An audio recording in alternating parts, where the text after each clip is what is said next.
Welcome back to another electric brick. Because for 20 points in autumn of the European Automotive Series, you can go ahead and grab yourself the Volkswagen ID4. Yay, another EV, I'm so excited.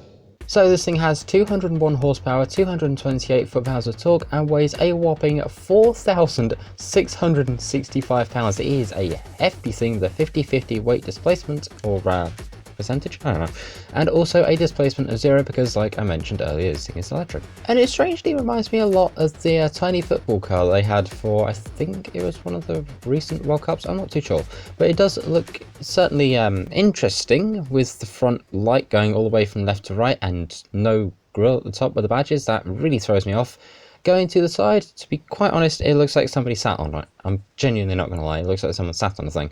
Going to the back is about the only part of the ID4 which, in my opinion, actually looks cool because, well, just look at that design, it's fantastic. That's the only time you hear me praise an electric car. Going to the inside, it is, well, an interesting mix of black and white, more so white this time around, and also a massive touchscreen in the middle. And now let's go ahead and take a listen to the kettle.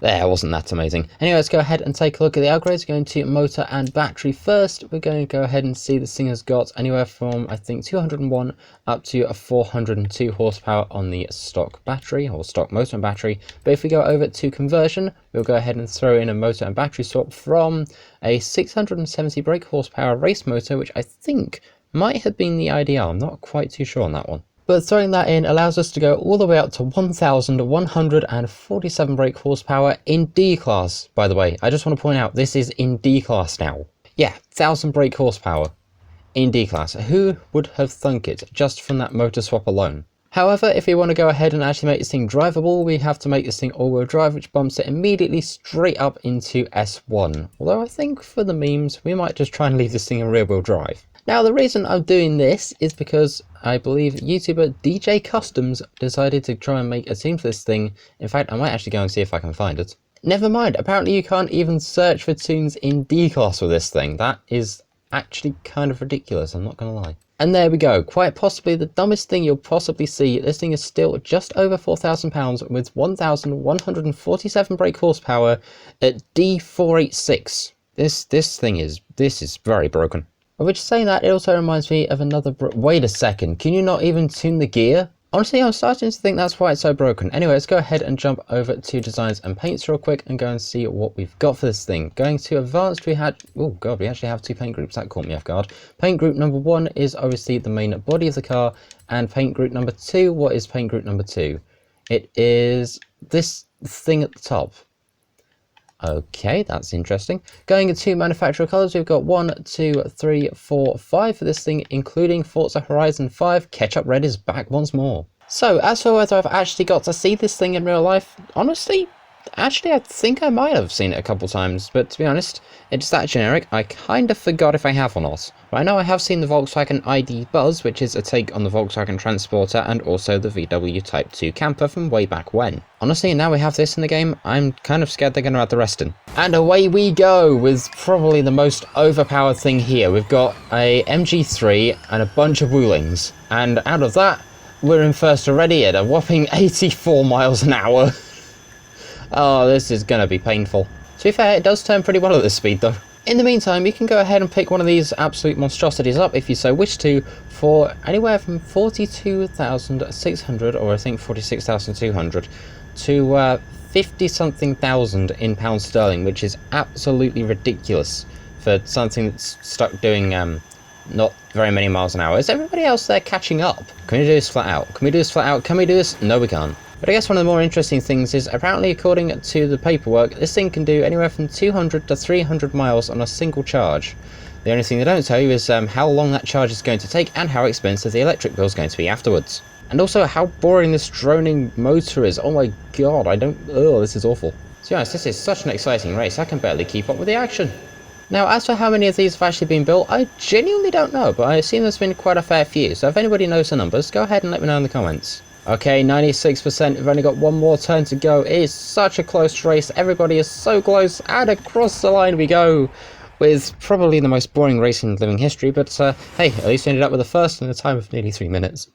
Well, here we are back with the turbo disappointment. So now we're going to go ahead and actually do something with this thing. We're going to go ahead and take this thing up into S1, and I am really hoping that putting all-wheel drive in this thing actually gives us a gearbox that we can work with, because if it doesn't, I'm going to just probably cry a little. In the meantime, we get to go ahead and take off the absolutely hideous aero off of the hideous brick, and then we're going to go ahead and make this thing a little bit of a drag build, or at least attempt to, I guess. As to how well it'll do is honestly kind of beyond me at this point, so I'm just crossing my fingers and hoping for the best. As for the stats, not much has changed except now we're up in S1 and our car's a slight bit heavier, and our in-game wallet is slightly more drained, but that's besides the point. Okay, moment of truth, do we have a gear? We do! I can tune the singular gear of this thing. I'm so happy. Okay, here we are now over the back of the Festool, so let's go ahead and get a bit of a wheelie check. Absolutely nothing. Why am I not surprised? Okay, here we are now over at the edge of the drag strip. I don't know what that Super 7 card says, so oops. We're on launch control and away we go. Let's go ahead and see what we can get out of this absolutely horrific monster. But I'm hoping it's going to be something pretty decent. It is heavy as anything, but it does have an awful lot of power behind it. And so, coming out to the camera, we've got 188, and off the end of the drag strip, we have got ourselves 212. No, 213. I'm... okay. What? As per tradition, all of the speed, none of the brakes. And so, after that absolutely horrendous mess of, well, I don't even know what anymore, we're going to go ahead, throw on some road-going tyres, and also find ourselves some decent suspension, which I think is not that one. It is over here on platform and handling, and we're going to go ahead and throw that back onto some race springs and dampers, and get this thing ready to go out on the motorway. Mostly because I really want to find out what the top speed of this thing is now. So, before we do that, here's this week's Forza shop. We have got the lightweight Jaguar E-Type, the France race gloves, which is actually honestly pretty cool, I'm not going to lie. We've also got ourselves the Wheelspin Wind car horn, which sounds a bit like this. Hooray, I've won nothing. We've also got the Ferrari F50 GT, a sundress over here with a name I'm not going to try and pronounce, the Horizon Super Wheelspin, and the regular Horizon Wheelspin as well. Right, now, out to the motorway. Alrighty, here we are now over at the edge on the motorway, so let's go ahead and go on launch control, and away we go. Let's go ahead and find out what we got. We've already got, well, and hopefully that's 100 miles an hour. Yep, so it is fantastic. I'm totally not trying to fill space there. But let's go ahead and find out the top speed of this absolute just brick, really. The electric brick. Or rather, German electric brick. You know, Das Auto and all that. And out of the speed zone at 249.53, and this thing is still accelerating and getting quicker. This thing really is as broken as I think it is. Anyway, we've got the downhill and speed cameras to go, so let's get going. I say that like it's not already going at a stupid amount of miles an hour. And through the camera at 264.70, going downhill 268, 269, do we get 270? We do! 270 miles an hour out of the electric turbo brick. That is actually kind of crazy, I'm not gonna lie. Also, nothing froze apart from my game back there, so don't worry about that bit. Now, I'm also intrigued, so before we do drifting, I want to check something out. Let's go ahead and line ourselves up here, in reverse, and away we go and try and see what top speed we get, whether it's going to be as broken as I think it is. And by the looks of things, yes it is. Game? What are you doing? If this thing hits 200 in reverse, I'm going to go in, oh my god, it's going to do it. Why is this thing doing 200 in reverse? Why? What? Okay, maybe this car is actually not too bad. Last time I said that about any of the cars was with the BMW iX. Ugh.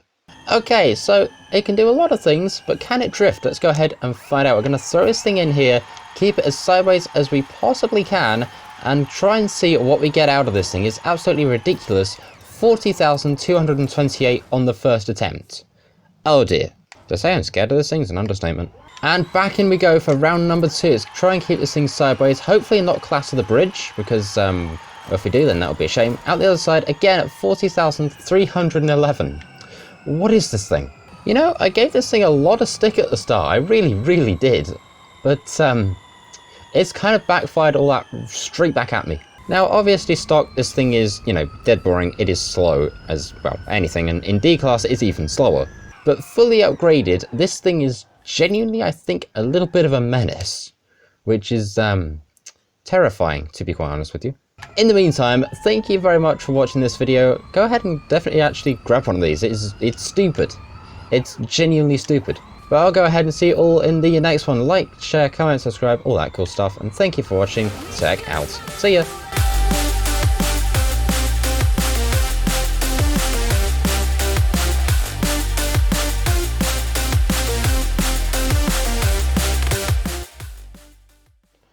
This thing gives me so many mixed feelings.